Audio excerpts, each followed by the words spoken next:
ጤና ይስጥልኝ የተከበራችሁ ተመልካቾቻችን ከአማራ ሚዲያ ኮርፖሬሽን ጎንደር ስቱዲዮ የሰዓቱን ዜናዎች ይዘን ቀርበናል። ከዜናዎቹ ጋር አዲስ አለማየሁ ነኝ። አብራችሁን ቆዩ። የተፈጠረውን ዓለም አቀፋዊ ነዳጅ እጥረት በትብብር በመስራትና በመተሳሰብ ተቋቁሞ ማለፍ እንደሚገባ በሰሜን ጎንደር ዞን ደባርቅ ከተማ የሚገኙ አሽከርካሪዎች ተናገሩ። ህገወጥነትን በመቆጣጠር የተከሰተውን የነዳጅ እጥረት ለመቋቋም ጥረት እያደረገ እንደሚገኝ የሰሜን ጎንደር ዞን ንግድና ገበያ ልማት መምሪያ ገልጿል። ደረጃ ደርበው እንደሚከተል ያቀርበዋል። በአሜሪካ እስራኤልና ኢራን በተከሰተው ግጭት ምክንያት በዓለም አቀፍ ደረጃ ብሎም በሀገራችንም የነዳጅ እጥረት በመፈጠሩ በኢኮኖሚ እንቅስቃሴው ላይ ተጽዕኖ እያሳደረ ይገኛል። በደባርቅ ከተማ አሚኮ ያነጋገራቸው አሽከርካሪዎች የነዳጅ እጥረቱ ዓለም አቀፋዊና ሀገራዊ በመሆኑ አማራጮችን በአግባቡ በመጠቀም ለማህበረሰቡ ተገቢውን አገልግሎት መስጠት እንደሚገባ አንስተዋል። ሙሉ ጎዶሮ የሚባል አለ። ቁጥር በመጨረሻው ቁጥር አንድ ቀን ዛሬ ይቀዳ ነገ አይቀዳም። በሶስተኛው ቀን ወይ በሁለተኛው ቀን እየመጣ ነው የሚቀዳ እና ለዛ ነው አሁን አሪፍ ነው። በዚህ ከቀጠለ ያው ጊዜውን እንፈተዋለን። አገር አቀፍ ቢሆንም ችግሩ እዚህ ጋር የነዳጅ እጥረት የተሳፋሪዎችን የሚያንገላታል፣ ማህበረሰቡን የሚያንገላታል። ነገር ግን በበቂም ባይሆን አሁን ያለው ሁኔታ ጥሩ ነው። ስርጭቱ ተገቢና ጥሩ የሆነ ስርጭት ነው ያለ። ቅድሚያ የህዝቡ ትራንስፖርት መልካም የሆነ ፍሰት እንዲኖር ቅድሚያ ለባጃጆች በመስጠት ስርጭቱ በመልካም ሁኔታ እየተካሄደ ነው ያለው። ማህበረሰቡ አሽከርካሪዎችና ጉዳዩ የሚመለከታቸው የመንግስት አካላት በጋራ በመስራት ያጋጠመውን የነዳጅ እጥረት ችግር ተቋቁሞ ማለፍ እንደሚገባም መልእክታቸውን አስተላልፈዋል። የታሪፉ ጉዳይ በ133 ብር ነው የምንቀዳ። አሁን ኩፐልም ዝግጅት የተደረገ ነው። በኩፐል ውጭ መቅዳት አይችልም። የታሪፉ ጉዳይ አሁን እየተስተካከለ ነው። ነዳጅ እጥረት በሚኖርበት ሰዓት የአገልግሎት እጥረት ይኖራል። አገልግሎት እጥረት ሲኖር ምናልባት በአሽከርካሪም ላይ የክፍያ ጭማሪ ሊኖር ይችላል። ነገር ግን ሁሉንም በመቻቻል ብናልፍ መልካም ነው ላለም ያለንን ወይም ደግሞ የተሰጠንን ኮታ በተገቢ ሁኔታ በአግባብ ባለው መንገድ ያው ለማህበረሰቡ አገልግሎት እንዲውል መጠቀም እንዳለብንና ተገቢ ላልሆነ ነገር አሳልፎ መስጠትና ህጋዊ ላልሆነ መንገድ መጠቀሚያ ማድረግ ተገቢ እንዳልሆነ ነው ማለት። መንግስት የተከሰተውን የነዳጅ እጥረት ከግምት ውስጥ በማስገባት በተቻለ አቅም ለማቅረብ ጥረት እያደረገ መሆኑን የደባርቅ ከተማ ንግድና ገበያ ልማት ጽሕፈት ቤት ምክትል ኃላፊ ቃል ኪዳን ተዘራ ተናግረዋል። ያሉ ትምህርቶች ያለምንም ብክነት ገወጥ ክራይ ሰብሳቢ ሳይገባበት ለተጠቃሚ በትክክል እንዲጠቀም ግብይታችን በቴሌብር ነው። ናፍጣም ቤንዚንም ግብይቱ በቴሌብር ነው። በዛ አግባብ እየተሰራ ያለበት ሁኔታ ያለ መሆኑን ለመግለጽ ወዳለሁ። የሰሜን ጎንደር ዞን ንግድና ገበያ ልማት መምሪያ ኃላፊ ጌታቸው አማረ የህዝብ አገልግሎት ለሚሰጡ ተቋማትና ተሽከርካሪዎች የቅድሚያ በመስጠት ያልተቋረጠ ማህበረሰባዊ አገልግሎት ለመስጠት ጥረት እየተደረገ እንደሚገኝ ገልጸዋል። ሀገራዊ ችግሩን ተረድተው ማገዝ ለሚገባቸው ልክ ባለሀብቶችም ተሽከርካሪ ባለሀብቶችም እንዲያግዙ ውይይት እየተደረገ ነው ያለው። እንደ ግብረ ኃይልም ገምግመን አቅጣጫ አስቀምጠናል። ይህን መሰረት አድርጎ የሚመለከታቸው መምሪያም የየራሳቸውን ድርሻ ወስደው መስራት ለሚገባቸው ልክ እየሰሩ ነው ያለው። ያም ሆኖ ግን አሁን ሙሉ ለሙሉ ችግሩ ተቀርፏል ማለት ግን የሚቻልበት ጊዜ የለም። አንደኛው ያው እጥረቱ ነው። ሁለተኛው ደግሞ እጥረቷን መሰረት አድርጎ አላግባብ ለመጠቀም የሚፈልገው ባለሀብት ደግሞ በዛ ልክ ሰፊ ስለሆነ አሁንም ቀጣይ ጥረቱ የሚጠይቅ ነው ማለት ነው። ያለውን የነዳጅ ሀብት በአግባቡ በመጠቀም እጥረቱ ያስከተለውን ችግር ተቋቁሞ ማለፍ እንደሚገባም አቶ ጌታቸው አስገንዝበዋል። በምዕራብ ጎንደር ዞን በመጀመሪያዎቹ 3 ቀናት ከ58 ሺህ በላይ ህጻናት የፖሊዮ ክትባት መስጠቱን የዞኑ ጤና መምሪያ አስታወቀም። ህጻናት የተስተካከለ አእምሮና አካል እንዲኖራቸው ለማድረግ ልጆቻቸውን እያስከተቡ መሆኑን ወላጆች ተናግረዋል። ኤልያስ ጋሻው ተጨማሪ ዘገባ ይዟል።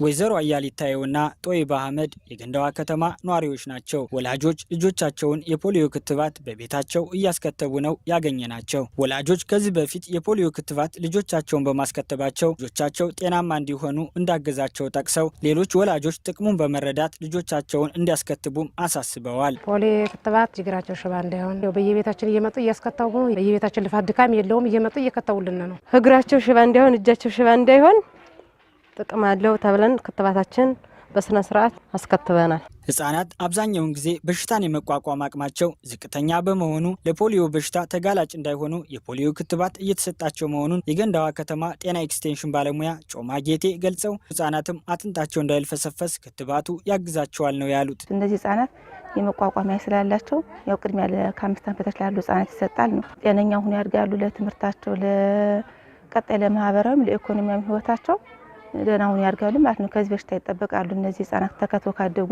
የምዕራብ ጎንደር ዞን ጤና መምሪያ ተወካይ ኃላፊና የእቅድ ዝግጅትና ክትትል ግምገማ ባለሙያ ከፋለ ልጅ አዲስ በዞኑ በተደረገው የፖሊዮ ክትባት የቤት ለቤት ዘመቻ እስካሁን ከ58000 በላይ ህጻናትን መከተብ እንደተቻለ ተናግረዋል። የፖሊዮ ዘመቻ ወደ 73973 ህጻናትን ከ5 ዓመት በታች ያሉ እንከትባለን ብለን አስበናል።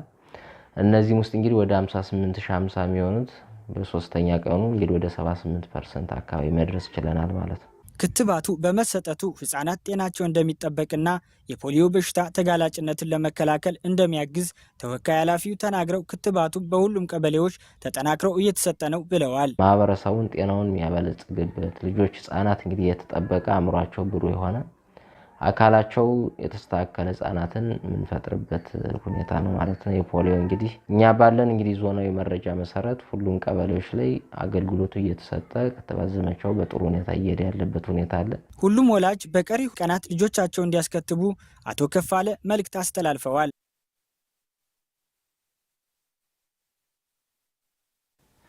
በጎንደር ዩኒቨርሲቲ አጠቃላይ ስፔሻሊስት ሆስፒታል የሲቲ ስካንና የኤክስሬ አገልግሎት መሰጠቱ ያወጡት የነበረውን ወጪ ጊዜና ጉልበት እንደቀነሰላቸው ህሙማን ተናገሩም። ከህሙማን ፍላጎት አኳያ የሲቲ ስካንና አልትራሳውንድ መሳሪያዎችን ቁጥር ለመጨመር እየተሰራ ስለመሆኑ ሆስፒታሉ አስታውቋል። ተጨማሪ ዘገባ ይዘናል። የጎንደር ዩኒቨርሲቲ ስፔሻላይዝድ ሆስፒታል የራዲዮሎጂ ሕክምና አገልግሎት እየሰጠ ይገኛል። በዚህም እንደ ኤክስሬይና ሲቲ ስካን ያሉ መሳሪያዎችን በመጠቀም በሽታዎችን የመለየትና የማከም ተግባር እያከናወነ ነው። አቶ ፈረጃ ፈንቴንና አቶ አራጋው አምባዬን በሆስፒታሉ ሲገለገሉ ነው ያገኘናቸው። ተገልጋዮች እንደሚሉት በሪፈራል ሆስፒታሉ የሲቲ ስካንና የኤክስሬይ አገልግሎት መሰጠቱ ያወጡት የነበረውን ወጪ ጊዜና ጉልበት ቀንሶላቸዋል። ከ2012 ጀምሮ እስከ 2018 እስካሁን ድረስ ክትትል ላይ ነው። ጤነኝነትን አግኝቻለሁ ማለት ጤነኛ ሆኛለሁ። ከዛ በኋላ ሲቲ ስካንም እንደዚሁ እነሳለሁ ራሴን ቼክ እያደረኩ ኖርማሊ ከሌላ ቦታ መድኃኒት ከመግዛት ሌላ ሀገር ከእንግሊዝ ገላግሎናል። የትራንስፖርት ችግር፣ ሁለተኛ ሄደ ማደሪያ ማጣት ችግር አለ። ዛሬ ሆቴል ላይ ከፍላለሁ ወጥር አንድ አልጋ እስከ 1000 ብር እንዴት አጎኑ ገብሬ ይወጣ። ስለዚህ በቅርብ ሆኖ ትልቅ አድቫንቴጅ ነው። ባንታየው አስናቀውና አንድሪስ ኡመር በጎንደር ዩኒቨርሲቲ ስፔሻላይዝድ ሆስፒታል የራዲዮሎጂ ባለሙያዎች ናቸው። በቂ ማሽኖች አለመኖር ለስራቸው እንቅፋት እንደፈጠረባቸው ነግረውናል። ያም ቢሆን ባሉት መሳሪያዎች ተገቢውን ግልጋሎት እየሰጡ ይገኛሉ። የኔ በድርሻዬ ሲቲ ስካንና ኤክስራይ በማንሳት አልትራሳውንድ በመስራት ሙያችን የሚፈቅደውን እያገለገልን እንገኛለን። በዲፓርትመንታችን በሲቲ ስካን፣ በኤምአርአይ፣ በኤክስራይ አገልግሎት የምንሰጥ ነው። በጎንደር ዩኒቨርሲቲ ስፔሻላይዝድ ሆስፒታል በርከት ያሉ ህሙማን አገልግሎቱን እያገኙ መሆኑን የነገሩን ደግሞ በዩኒቨርሲቲ ሆስፒታል የራዲዮሎጂ ትምህርት ክፍል አስተባባሪ በለጠ ጌጡና የራዲዮሎጂ ባለሙያ እንዲሁም የትምህርት ክፍሉ ሄድ ዶክተር ትዕግስት ኃይሉ ናቸው። በክፍላቸው 2 ራጆችን ጨምሮ በ4 አልትራሳውንድ፣ በ1 ሲቲ ስካንና በሌሎች የህክምና መሳሪያዎች በመታገዝ አገልግሎት እየተሰጠ ነው ብለዋል። የህሙማንን የአገልግሎት እርካታ ለማሳደግ ግብዓትና የሰው ኃይል እንዲሟላም ጠይቀዋል። የምንሰጠው አገልግሎት በርካታ ነው እንዳልኩ ብዙ ቁጥር ነው የሚሰራው ግን ያ ቁጥር ራሱ እርካታን ያመጣል ወይ ነው ላያመጣ ይችላል። ስለዚህ የሲቲ ስካን ተጨማሪ ማሽን እንዲገዛ፣ አልትራሳውንድ ተጨማሪ አልትራሳውንድ ያስፈልጋል፣ ኤክስሬይ ያስፈልጋል። እንግዲህ ከአገልግሎቱ አንጻር ብዙ ጊዜ ነው አገልግሎት የሰጠው። ስለዚህ ተጨማሪ ማቴሪያሎች እንግዲህ የምናገኝበትን መንገድ እየፈለግን ነው። እንደምታዩት አንድ አልትራሳውንድ ነው ያለን። በቀን በዚህ ማሽን ከ40 እስከ 60 ሰው ይሰራል። መጉላላቱን የሚፈጥረው ምንድን ነው? ያለን የማሽን እጥረት፣ ያለን የባለሙያ እጥረት የሚመጣው ፔሸንት ብዛት ማስተናገድ ስለማይችል ወደ ቀጠሮ ይገባል ማለት ነው የሚቀረው እና ያንን ማድረግ ቢቻል እንደ ተቋም ያሉትን ችግሮች መፍታት እንችላለን ብዬ አስባለሁ። በሆስፒታሉ አገልግሎት መስጠት ያቆመውን የኤምአርአይ ማሽን ስራ ለማስጀመር የጥገና ተግባር መጀመሩን የነገሩን የጎንደር ዩኒቨርሲቲ ሕክምናና ጤና ሳይንስ ኮሌጅ ክሊኒካል ዳይሬክተር ዶክተር ምናርጋቸው አጣናው የቁሳቁስ ችግሮችን ለመፍታት እየተሰራ ነው ብለዋል። ኤመርጀንሲ ሲቲ ስካን ያው ተጠይቋል። በጀትም ወደ 15 ሚሊዮን እስከ 20 ሚሊዮን ድረስ የሚጨርስ ነው። ትንሽ ብር አይደለም እና እንደዛ ስለሆነ ያው ፕሮሰስ እያደረግን ነው። ለማሰራት ጥረቶች አሉ፣ ጅማሮ ላይ ያሉ ማለት ነው። ኤምአርአይ እንግዲህ ከፕራይቬት ክሊኒክ ከግል ክሊኒኮችም የለም። ከዛ አካባቢ ካለው ካችመንት ኤሪያ የጎንደር ዩኒቨርሲቲ ሆስፒታል ብቻ ነው ኤምአርአይ ያለው። ኤምአርአዩ ከብዙ ጥረት በኋላ አሁን ጫፍ ላይ ደርሷል። ስራ ላይ አሁን መጀመር ይችላል። የናይትሮጅን ኩሊንግ ሲስተም ይባላል። ናይትሮጅን ኦልሬዲ እሱን ጨርሰናል። የዩኒቨርሲቲውን ስፔሻላይዝድ ሆስፒታል ለማዘመንና ቀልጣፋ አገልግሎት ለመስጠት ትኩረት ተደርጎ እየተሰራ ስለመሆኑም ዶክተር ምናርጋቸው ነግረውናል። የተከበራችሁ ተመልካቾቻችን ከአማራ ሚዲያ ኮርፖሬሽን ጎንደር ስቱዲዮ የሰዓቱ ዜናዎቻችን የተከታተላችኋቸውን ይመስሉ ነበር። ከዜናዎቹ ጋር አዲስ አለማየሁ ነበርኩ። ጤና ይስጥልኝ።